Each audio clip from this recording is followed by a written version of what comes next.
Премиерот Груевски денес во рамките на својата посета на државата Израел во Ерусалим го посети медицинскиот центар Хадаса, каде оствари средба со менаџментот на болничкиот центар. Хадаса медицинскиот центар е еден од најнапредните кога станува збор за медицинска наука и примена на најсовремени методи. Со годишен буџет од половина милијарда евра, Хадаса центарот е лидер и во медицинските истражувања во целиот регион.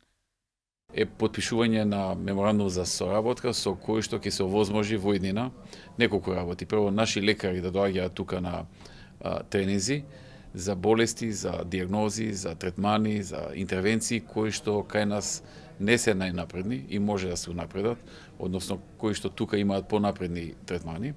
Второ, евентуално праќање на нивни лекари во Македонија на одредено време, да обучат наши лекари за некои делови каде што се они понапредни. И трето, за болести за кои што нема експертиза во Македонија, можност за испраќање на пациентите тука во овој медицински центар, најголем и најзначаен во Израел, еден од појаките воопшто во светот.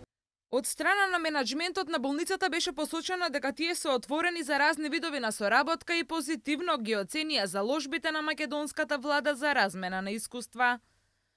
Hadassah Medical Organization is one of the leading medical centers in Israel. Многу сме горди што ќе соработуваме со Република Македонија и отвараме можност за прием на пациенти и за медицински персонал за обука, со цел да ги споделуваме нашите истражувања со нив.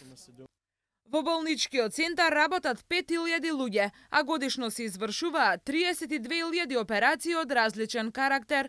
Истовремено се инвестираат дополнителни 40 милиони долари во отворање на најсовремени операциони сали, каде ќе се применуваат современи медицински зафати.